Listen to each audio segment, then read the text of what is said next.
Adakah dikira berdosa sekiranya kita telah menyakiti hati seseorang dengan kata-kata sama ada dengan lawak, nasihat tanpa niat untuk menyakitinya?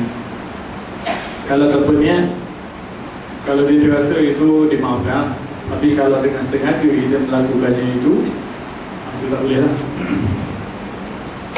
Dan perkara yang biasa dengan lidah ni kadang-kadang dia menjadi kebiasaan di kalangan masyarakat kita. Antaranya kita buat apa dia? Kita tak dengan niat menipu, maknanya kita tidak menipu, tapi buat lawak menipu. Anukan, dalam bahasa Arab dia panggil anukan. Dalam kitab yang saya bawa ni, dia kata berleluasa di antara manusia pada hari ini salah satu daripada bentuk-bentuk penipuan, di antaranya dinamakan anukan, iaitu ada buat lawak, raja lawak contohnya.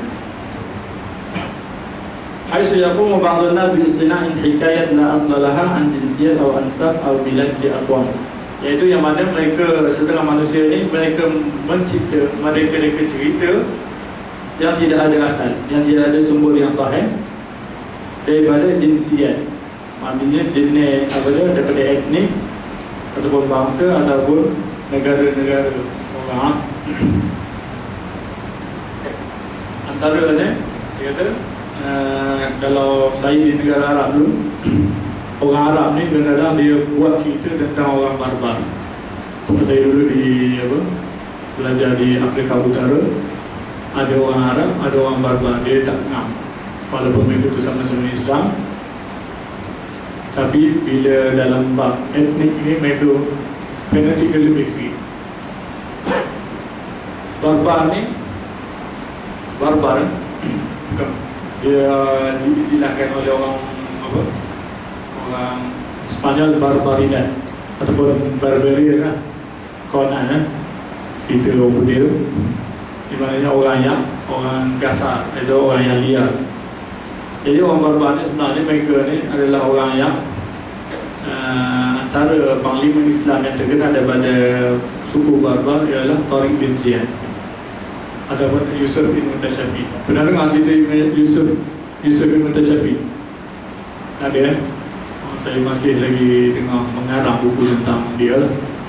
Cerita dia, cerita legenda, cerita seorang legend. Maknanya orang yang ramai orang tak tahu tentang dia punya keperwiraan lah.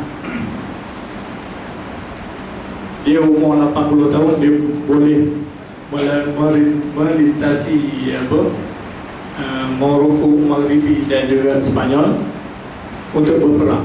Umur 80 tahun dia mati, meninggal dunia pada usianya 100 tahun Hijrah dalam tahun Qamariah. 4 kali dia pergi berperang daripada umur 80 tahun tu. 4 kali dia pergi berperang ke Spanyol. Dengan pertolongan dia tu 2 abad Islam tidak jatuh ke tangan Kristian. Itu perkara penting. Dan orang di Malaysia ni tak tahu kita. Kebanyakan umum saya bila tanya dengan orang yang berkaitan dengan tamadun, dia kata kurang mendapat tumpuan kita jadi tentang perkara itu kita kurang. Tapi kalau kita baru ni Mr. Bean masuk Islam kecoh sekejap. Rupanya tipu kan? Tipu tak tahu cerita. Tapi sumbernya daripada orang Arab je lah. Saya tengok dia punya sumber tapi tak tahu kesahihannya. Sebelum tu, zaman dulu kita dengan Neil Armstrong masuk Islam. Lepas tu cerita Michael Jackson dan seterusnya lah. Mana perkara-perkara yang dibuat dikira sebagai kadang-kadang tidak ada sumber yang sahih. Itu yang orang buat. Anukan mana perkara yang dia buat lawak untuk menggembirakan orang. Minta maaf lah, saya kalau berceramah ni saya direct tu saja. Tak ada orang kata lawak untuk lawak, raja lawak ni tak jadi. Maksudnya sebab perkara ni ilmu ni walaupun orang kata benda yang dah biasa kita dengar, tapi dia memerlukan kepada perempuan lah. Sebab dalam apa, dalam masyarakat Arab, kalau yang belajar tentang hadis dan sebagainya, mereka ni begitu serius. Tak macam kita lah, kita sekarang tengahnya lawak je kita. Saya pun kadang-kadang yang pening juga, sebab macam Raja Lawak lah. Dan pernah Qutaibah bin Sa'id tersilap saya, seorang ulama, dia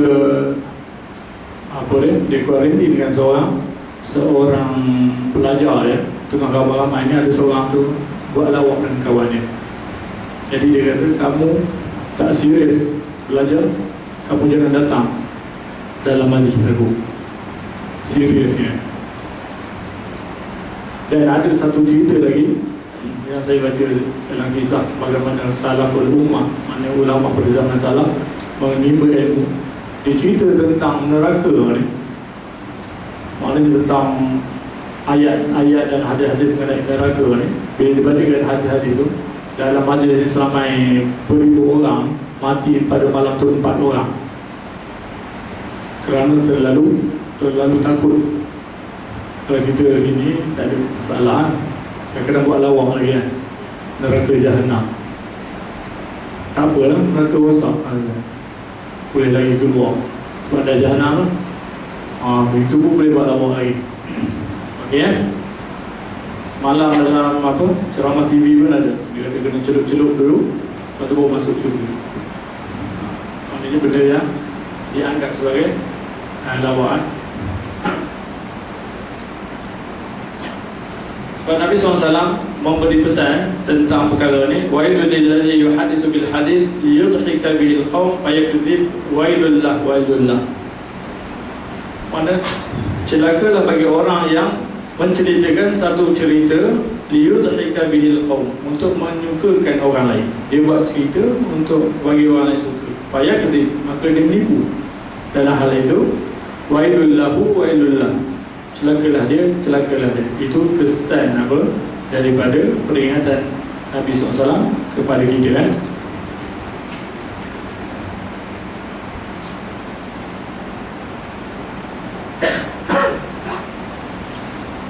Persoalan lain, bagaimanakah sekiranya kita bercakap mengenai keburukan seseorang tanpa sengaja? Perlukah untuk kita meminta maaf daripadanya? Mana bercakap tentang keburukan seseorang tanpa sengaja, kalau tanpa sengaja dimaafkan, tapi kalau biasanya dengan sengaja, itu memang berdosa lah dan perlu minta maaf. Dalam bahasa Arab kalau kita lihat, dia ada beberapa perbezaan.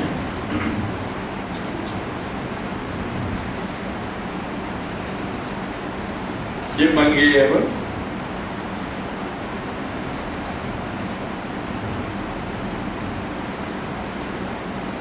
Perkara-perkara yang berkaitan dengan apa? Dengan lidah ni dalam bahasa Arab, antaranya al-ghibah, maknanya mengumpat, cakap tentang seorang dengan sengaja.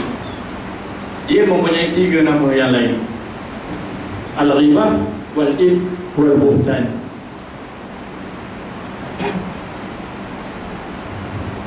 Ribah ni iaitu mengumpat, iaitu apa yang ada pada saudara kamu dan kamu bercakap mengenai benda tu, memang ada kat dia dan kita cakap dia tu cacat kat situ lah, apa benda semua memang ada, dan bila dia dengar dia akan jadi marah.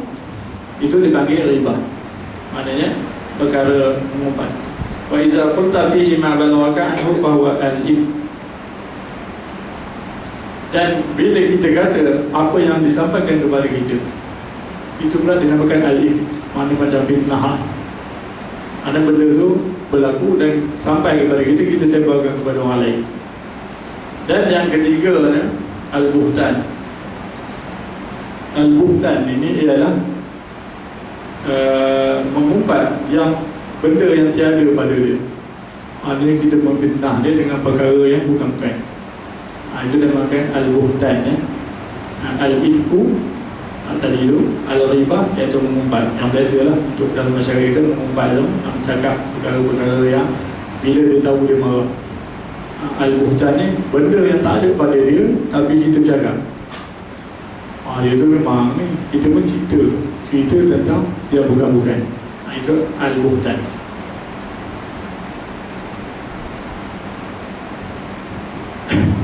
Dan ia dikira, maknanya riba ni boleh dengan perkataan ataupun dengan cara kita bersangka buruk ataupun dengan isyarat. Isyarat maknanya kalau kita menganjing ke kawan kita tu, kita beri isyarat. Asyik isyarat angkat kening ke, isyarat apa semua, itu pun dipanggil riba juga.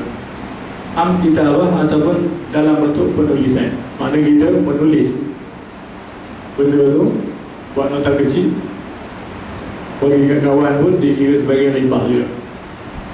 Itu perkara yang tidak sepatutnya dilakukan. Sebab dalam Al-Quran kata, dalam hadisnya, di dalam Al-Quran, yaqulullah ta'ala wa la yaghtab ba'dukum ba'dha ayuhibbu ahadukum an ya'kula lahma akhihi maitan fakarihtumu. Dan janganlah kamu yaghtab ba'dukum ba'dha, suka untuk mengumpat di antara satu sama lain.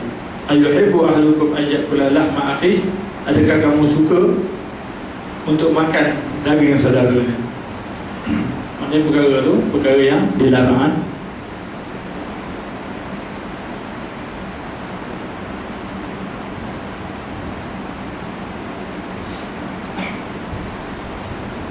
Soalan lainnya, bagaimana cara terbaik untuk meluahkan perasaan untuk bernikah? Ini susah sikit lah. Sebab perkara ni dia memerlukan kesenian yang tinggi lah. Saya pun tak reti nak buat macam mana. Sebab ikut pengalaman saya SMS dia ke rumah saya. Maknanya benda yang simple lah. Ataupun cakap meluahkan perasaan untuk bernikah ni perkara yang suka. Maknanya setiap orang bukan berdasarkan dalam bentuk pengalaman yang sama lah. Jadi biasanya boleh diluahkan perasaan tu melalui kalau kita malu untuk ni, maknanya boleh dalam SMS, Facebook ke, dengan cara yang kata tidak terlalu terbuka. Dan ini insyaAllah saya akan boleh tanya dalam Facebook, nanti saya akan cuba jawab. Kadang-kadang perkara ni jarang saya baca lah. Contohnya kalau persoalan-persoalan tentang dalam majalah media apa, kalau persoalan yang ditanya kepada saya, biasanya saya terpaksa merujuk kepada buku-buku yang berkaitan. Baru ni tentang apa, suami mengganggu. Saya pun pening cari jawapan dia. Tapi alhamdulillah, maknanya dalam beberapa kitab ada menulis tentang tu lah, tentang hukum dia dan perkara-perkara yang berkaitan dengan InsyaAllah. Yang keduanya, bagaimana nak kekal konsisten hampir kepada Allah Ta'ala. Jadi dalam hal ini sebenarnya kalau kita nak konsisten hampir kepada Allah Ta'ala, sentiasa melakukan amal kebaikan. Ya ayyuhalladzina amanu wa 'amilus shalihat, wahai orang-orang yang beriman dan beramal soleh. Itu dua syarat utama untuk kita kekal konsisten kepada Allah Ta'ala. Pertama, kita yakin kepada Allah Ta'ala, dan keduanya kita melakukan amalan kebaikan itu senantiasa, mana tidak putus, walaupun sedikit. Jangan kita anggapkan perkara kebaikan tu, walaupun benda tu kata sekadar apa, sekadar nampak kecil. Contohnya apa, kita membuang jarum ataupun benda tajam di dalam surau contohnya, dan kita anggap begitu remeh, tapi sebenarnya ia memberi kesan yang besar. Dan ganjaran yang Allah Ta'ala berikan juga adalah besar. Sebab kita buat perkara tu, orang kata secara sambil lalu saja. Kadang-kadang kita rasa perkara yang tapi sebenarnya di sisi Allah adalah amat besar.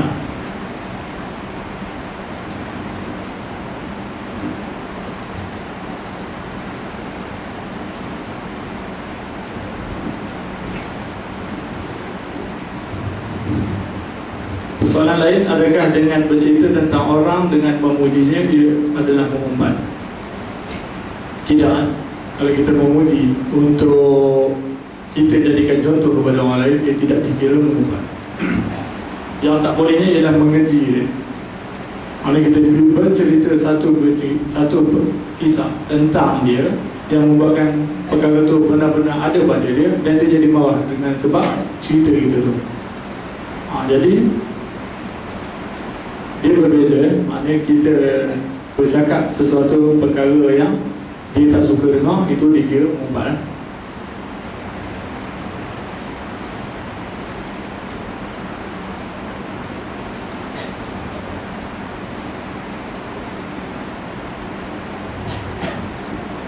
Dalam menegur dan menasihati orang lain, kita diajar untuk berhikmah. Boleh Ustaz terangkan berkenaan dengan hikmah dalam berbicara? Hikmah dalam berbicara ini iaitu perkataan yang bijaksana, yang tidak boleh, yang tidak menggurih perasaan orang. Contohnya apa yang Allah Ta'ala ajarkan kepada kita, bagaimana diberi pesan kepada Nabi Musa dan Nabi Harun alaihi wassalam, bagaimana mereka perlu menegur kepada Fir'aun yang mengaku Tuhan. Dalam hal ini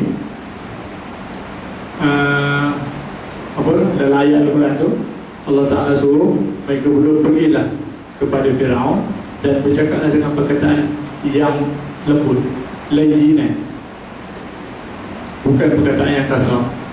Sebab perkara ni, kalau kita cakap dengan lembut, orang akan boleh terima. Maknanya walaupun dia tak terima, kita tegur dia sekarang, tapi dengan perkataan yang lembut, dia tak rasa hati, dia boleh berfikir. Manusia ni dia boleh berfikir.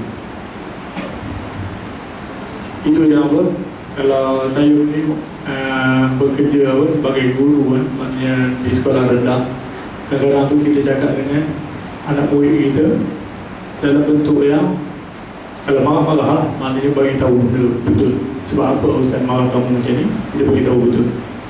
Dan perkara yang kadang-kadang tu tidak sepatutnya kita marah, maknanya kita beritahu dia dengan baik, dan insya-Allah dia boleh terima. Dan perkara ni memang berkesan.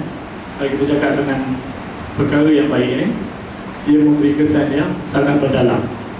Dia apa, kalau kadang-kadang ni dia lagi cepat ingat. Bila kita marah daripada waktu dia kecil ni, dia boleh ingat sampai kedua. Biasa macam tu. Jadi perkataan yang penuh hikmah ni, dia akan memberi kesan. Mungkin tidak hari ini, mungkin esok, mungkin minggu depan, mungkin 3 tahun lagi. Dan kalau dalam WhatsApp pun saya berbual dengan kawan-kawan yang sama berada di asrama. Kalau masa kuliah maghrib ni, sebenarnya dia nak dengar ustaz tu bagi kuliah, tapi bila dia dah tua, dia kata itulah perkara yang paling bermanfaat bagi diri mereka lah. Maka itulah kesan yang paling mendalam. Sedangkan pada waktu tu ustaz kata jangan keluar cerita je lah. Maknanya perkara tu dia boleh insaf pada satu masa yang mungkin memberi tempoh yang agak lama. Seterusnya, budaya kita sedang menggunakan sindiran, ungkapan tersirat, sedangkan dalam Islam tidak digalakkan menggunakan sindiran. Yang manakah lebih wajar atau sesuai? Maknanya perkataan hikmah itu lebih sesuai. Kalau kita lihat Imam Hasan Al-Banna, dia setengah orang kata imam sebab dia Hasan Al-Banna ni dia memberikan satu gerakan yang luas daripada zaman orang kata zaman selepas orang Islam dijajah pada masa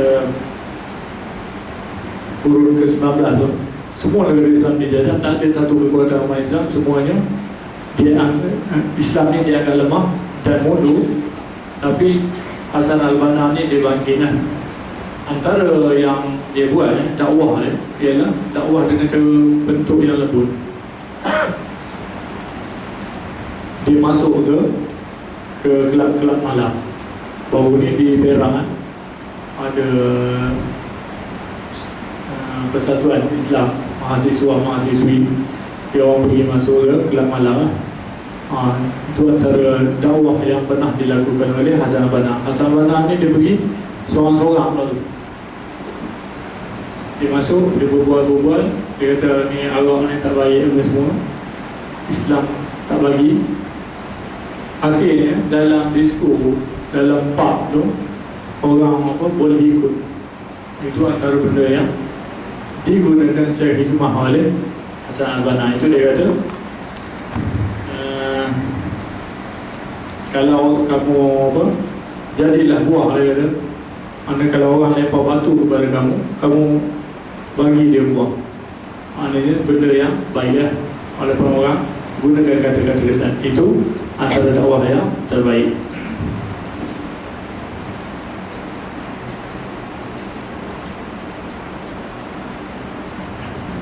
Dia sambungan lagi, sebab ada kata, ada kalanya kita tak pasti sama ada penerima teguran lebih mudah untuk menerima dan memahami sindiran atau akan bekerja hati. Maknanya perkara ni kalau kita menegur ni, kadang-kadang kena guna perkataan yang bijak.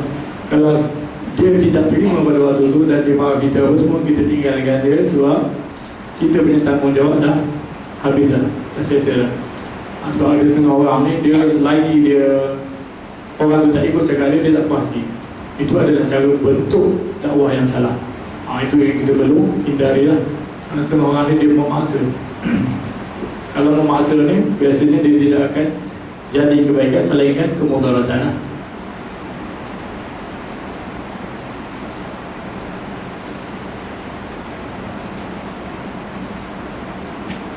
Soalan yang sama ya, kalau kita bercakap tentang kebaikan seseorang, adakah itu dikira mengumpat? Tidak dikira mengumpat.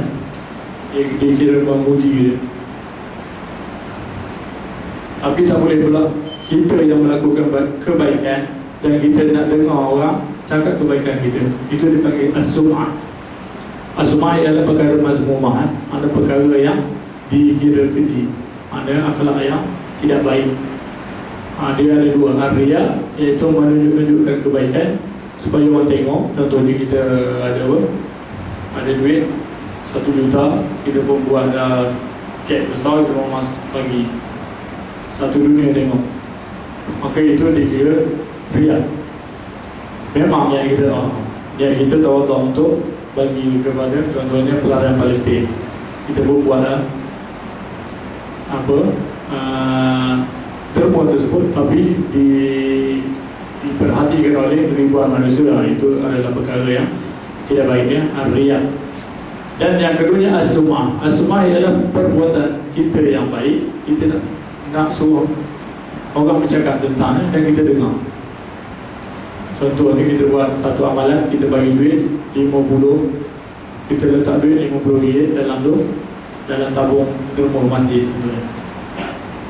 Lalu orang yang melihat tu kata, "Ui, banyak je duit dia, RM50."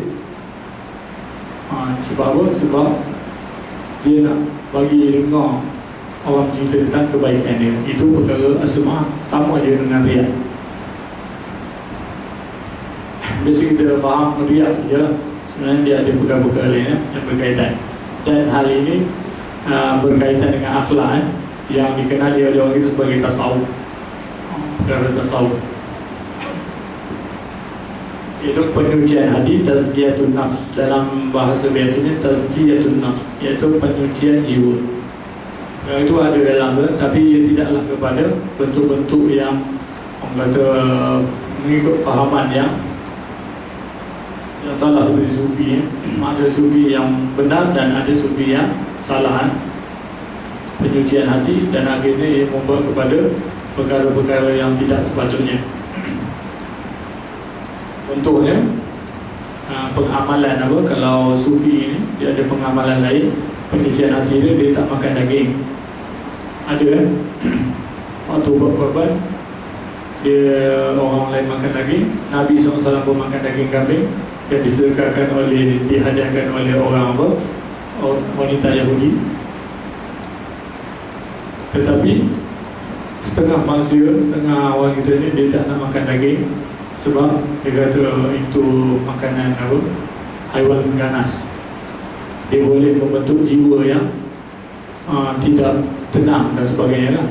Jadi perkara itu adalah perkara yang menyalahi daripada aspek kemanusiaan sendiri, dan dia juga menyalahi Al-Quran dan hadis lah, sebab perkara itu halal. Daging korban dia halal, sembelihan yang halal. Itu kan?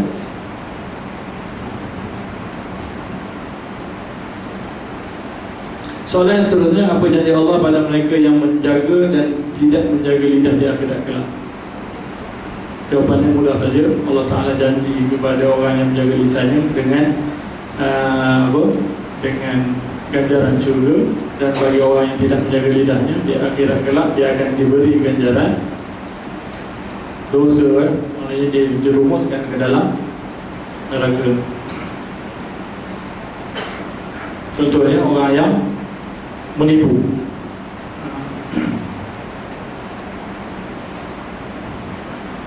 Nabi SAW bersabda, orang yang tak jaga lidah dia dapat menipu. Wa iyyakum wal kadzib fa innal kadziba yahdi ila al-fujur wa innal fujur yahdi ila an-nar. Wa iyyakum wal kadzib. Jagalah lisan ataupun jagalah diri kamu daripada berdusta, maksudnya suka berbohong. Fa innal kadzib, sesungguhnya pembohongan itu, pendustaan itu, yahdi ila al-fujur, membawa kepada perkara yang buruk. Al-fujur perkara yang keji. Wa innal fujur yahdi ila nar, dan sesungguhnya perkara yang keji itu membawa orang itu ke neraka. Itu antara amaran yang Nabi SAW peringatkan kepada kita.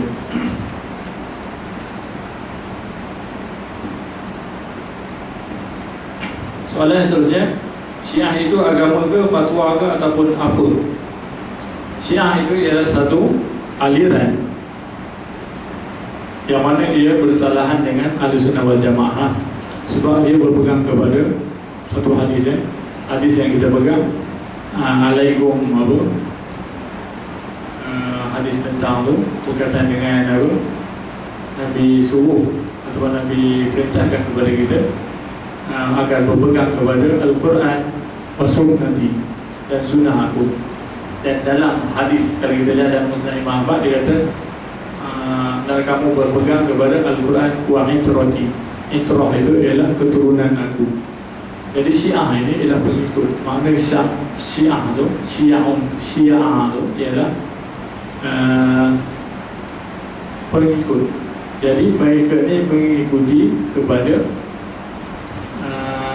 keluarga ahli bait Nabi SAW.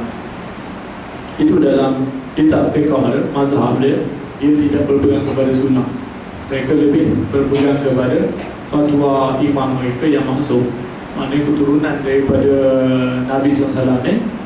Mereka memaksumkan para imam mereka. Maknanya kalau imam dia buat perkara ni berdosa, dia jadi tak berdosa lah, terpelihara daripada dosa sampailah sekarang ni. Jadi itu maknanya mereka ni adalah golongan yang menyalahi sunnah Nabi SAW. Yang kita pegang ini adalah berdasarkan kepada Al-Quran dan sunnah Nabi SAW. Adakah Syiah itu ada di zaman Nabi? Dia tidak. Dia bermula selepas antaranya peristiwa yang berlaku tentang apa, pelantikan antara 4 khalifah tu. Tetapi Syiah ini mereka ni golongan yang menyokong Ali sebagai khalifah, dan Ali lebih berhak daripada 3 orang khalifah yang sebelumnya. Itu saja. Dia lebih berkaitan dengan politik.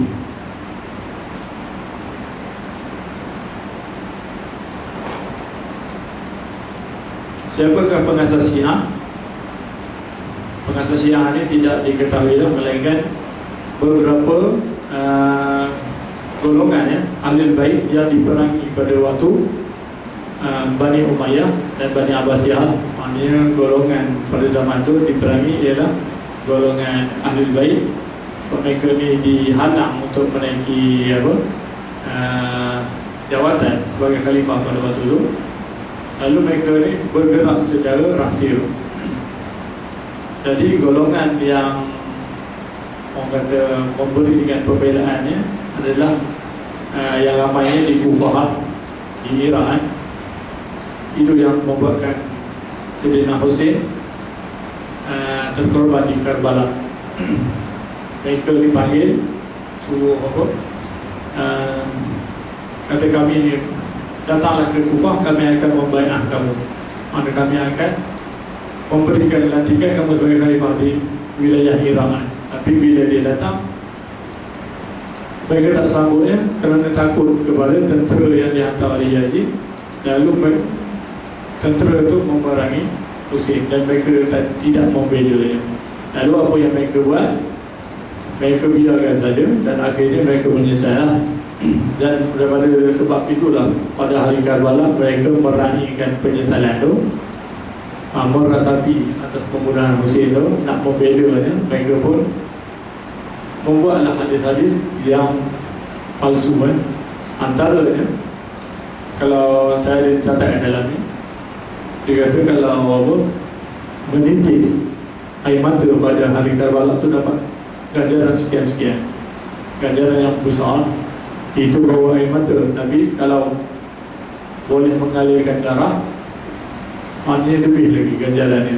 Itu kalau kita lihat mereka pada hari tersebut melakukan penyiksaan sama seperti golongan Hindu pada hari Taipusa.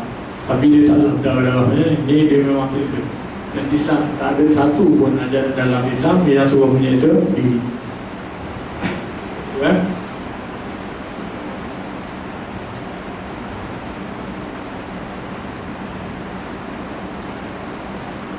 Dan soalan seterusnya, saya pernah dengar fatwa Dr. Yusuf Al-Qaradawi yang menyatakan dibolehkan bunuh orang Syiah. Saya tak pasti betul ke ada status ni yang tak boleh bunuh orang. Maknanya kalau orang tu memerangi kita boleh membela ataupun mempertahankan diri kita. Itu yang paling basic sekali ya. Yang berlaku di Syria sekarang ni, saya ada satu buku majalah sekarang ni sudah habis stok tentang Syria. Saya menjadikan perkara yang sama, iaitu tentang akidah.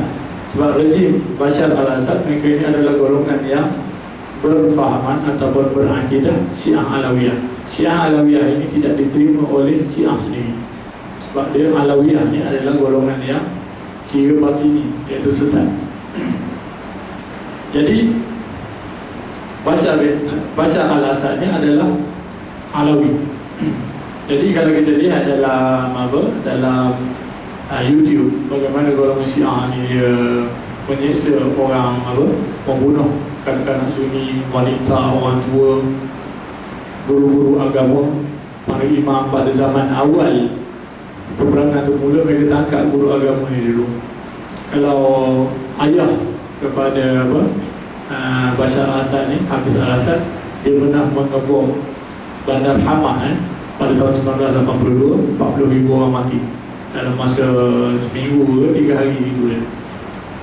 Sebab apa? Sebab pada zaman tu, di situ golongan Ikhwan yang cuba bangkit memberontak untuk melepaskan diri daripada rejim al-Assad yang berfahaman, pertama sosialis, yang komunis, dan yang keduanya akidah mereka adalah akidah Alawiyah. Jadi dalam hal ini kita berhak mempertahankan nyawa kita jika ada pencerobohan.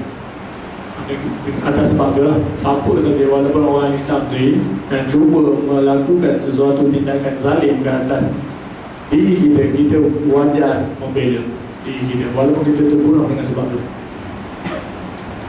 Ini itu kan, bukan kita bunuh suka-suka lah. Itu yang berlaku dia di mana? Dalam buku ni saya ada tulis tentang cerita Al-Qaramita.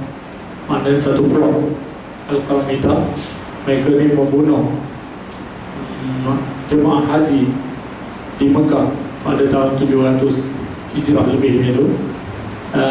Seramai 800 hingga 1000 orang.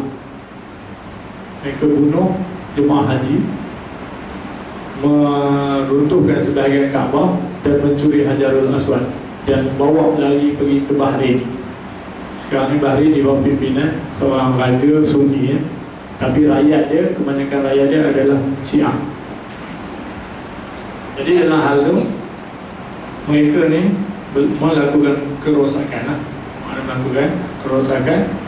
Mereka kidnap Hajarul Aswad tu selama 22 tahun. Saya ada tulis dalam ya cerita tu. Dan yang seterusnya Syiah ni, jika mereka tu macam sekarang ni, kalau kita lihat, kalau mereka tu sikit, dia tidak memberikan apa-apa bahaya. Tapi bila mereka ramai, mereka akan membuat lah. Contohnya kalau sekarang ni surau kita ada satu, bila Syiah punya nanti dia akan bagi dua lah, Sunni satu, Syiah satu. Dan dia buat ritual di sebelah sana, kita buat sebelah sini lah. Itu kalau berlaku. Maknanya dalam satu kampung dia akan ada 2 masjid lah. Basic, benda basic saja. Maknanya perkara tu akan berlaku di negara kita. Kalau kita hari ini berpecah belah dengan sebab politik, bila masuk pula satu mazhab lain yang bertentangan, lebih parah lagi, mungkin boleh berlaku pembunuhan. Sebab orang Syiah ni, dia memahami kalau orang Sunni Nawasib dipanggil adalah golongan yang sesat dan boleh dibunuh. Itu yang berlaku. Dalam buku ini juga saya sebutkan tentang beberapa buah bandar di Iran. Selepas Shah Iran dijatuhkan oleh Khomeini, tidak ada masjid sunnah yang bebas di Iran, kecuali dipantau semuanya. Tapi gereja, sinagog kan, maknanya apa, kuil Yahudi, kuil Majusi, semua ada. Tapi masjid Sunni tak ada, tidak dibenarkan. Itu beza tadi. Dan kalau kita lihat ya, dalam peperangan contohnya, dalam ini saya tulis tentang sejarah pencerobohan Mongol yang dibantu oleh Syiah. 2 orang menteri Syiah, dia buka laluan kepada tentera Mongol. Dia buat apa? Dia bunuh seluruh penduduk Sunni di Baghdad pada waktu itu, daripada katanya 200,000 hingga 1 juta orang. Sebab pada waktu itu Baghdad adalah negara yang paling besar sekali, tamadun yang paling tinggi sekali. Tentera Mongol ini datang atas jemputan oleh Syiah. Dan selama katanya 4 bulan masjid kosong, tidak dilakukan sembahyang Jumaat 4 bulan. Sebab semua imam, semua ulama dibunuh di Iraq pada waktu itu. Dan benda ni tidak sepatutnya kita abaikan, sebab ia memberi kesan yang besar kepada masyarakat. Kalau kita tidak mengambil inisiatif daripada sekarang, itu saya cuba membawa dalam bentuk yang macam ni agar orang boleh faham perkara tu lah. Sebab setengah orang yang saya baca, dia kata perang di Syria bukan tentang akidah. Dia kata perebutan kuasa untuk menjadi kaya dan sebagainya, itu saja. Tapi sebenarnya ia merupakan akidah. Sebab pertama sekali orang Syiah dia memang percaya tentang kelahiran Imam Mahdi. Antara tanda-tanda awal kemunculan Imam Mahdi ialah berlakunya perang di Damsyik, Syria. Dan dalam hadis sahih Muslim sendiri pun ada mengatakan tentang Nabi Isa alaihi salam akan turun di menara Damsyik. Jadi mereka percaya mereka lah orang yang paling berhak untuk mengikut Imam Mahdi ini. Dan pada ketika itulah mereka berhak untuk memerangi semua musuh-musuh mereka. Itu yang jadi perang di Syria. Dan sekarang kalau kita lihat di negara kita, mereka muncul secara mendadak. Mereka berani mengetengahkan diri, saya adalah Syiah. Sebab apa? Sebab dia percaya perkara ni mereka adalah di pihak yang benar. Benda ni pernah berlaku 10 tahun lepas, waktu saya kerja di Kuala Lumpur, ada seorang ofismen Syiah. Jadi banyak kami berdialog, dan dia memang percaya kepada beberapa perkara yang berlaku pada tahun itu. Antaranya iaitu gerhana 2 kali. pada bulan Ramadan. Dia cukup pasti. Dia kata inilah waktu bila berlakunya 2 kali gerhana dalam 1 tahun. Inilah petanda awal muncul Imam Mahdi. Dan dia berani bercakap secara orang kata apa, mencabar lah. Mana saya kata tunggulah kita tengok Imam Mahdi siapa yang muncul dulu. Sampai sekarang Imam Mahdi dia belum muncul lagi. Tapi dia memang yakin. Dan perkara yang sama berlaku, maknanya ada pihak yang menyokong tentera Syria tu, yang rejim Alawi ni, dengan sebab mereka percaya bahawa itulah tentera Mahdi.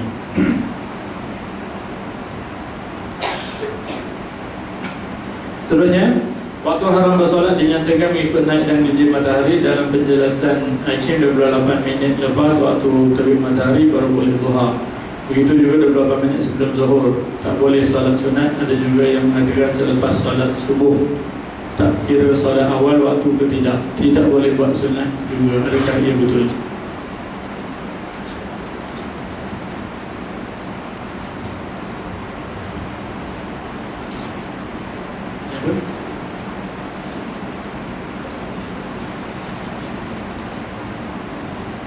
Okey.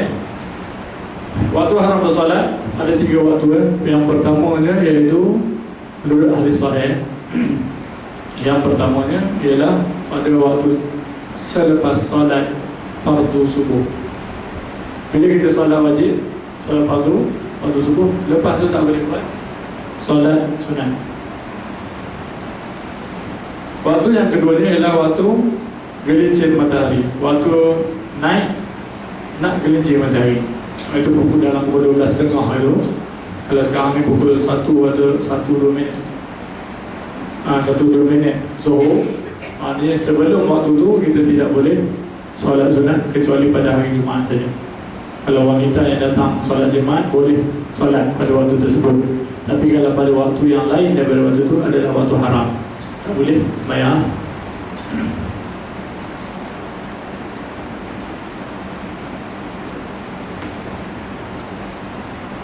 Dalam penjelasan Hakim 28 minit lepas waktu terbit matahari baru boleh duha. Okey, pada waktu terbit matahari iaitu syuruk kita boleh solat subuh boleh pada waktu tu. Jangan kata tak boleh pula, sebab ada sebagian orang, dan saya faham pun dulu macam tu juga, maknanya kita tak boleh solat subuh sebab waktu naik matahari. Yang tak boleh adalah solat sunat. Tapi kalau itu waktu kita baru bangun subuh, contohnya malam tadi on call, ada kerja, balik tidur, tak jaga. Sekarang ni berapa? Syuruk dia 6.58, jaga 6.57. Kita boleh bangun pada waktu tu dan sembahyang. Itu waktu solat kita.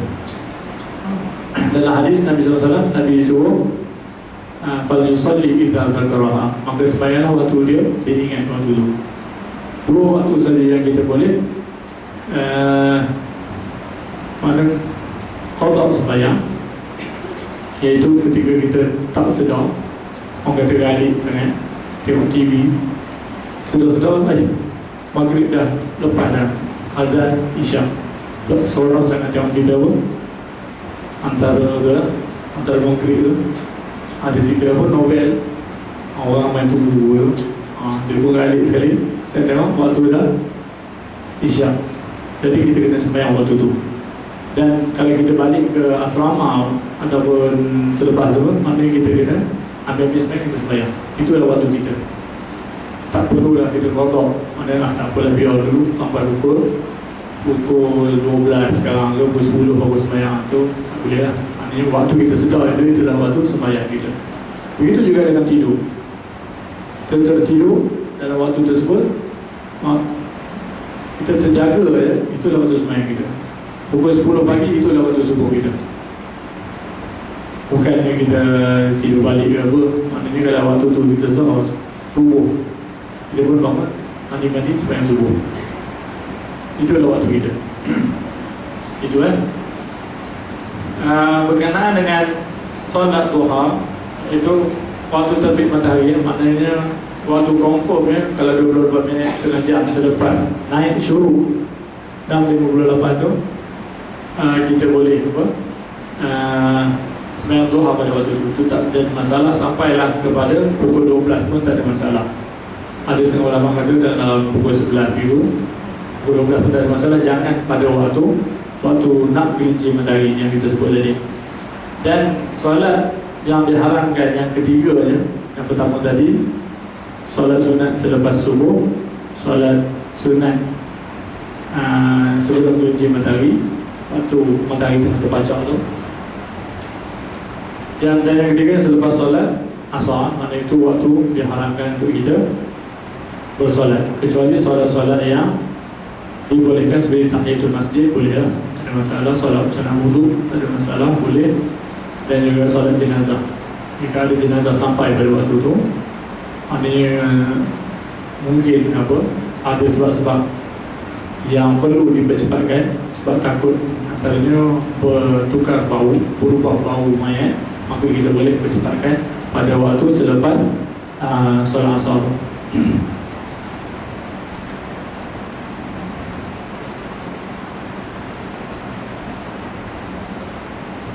Okey, insyaAllah setakat itu saja dapat kita kongsikan bersama. Wabillahi taufiq wal hidayah. Wassalamualaikum warahmatullahi wabarakatuh.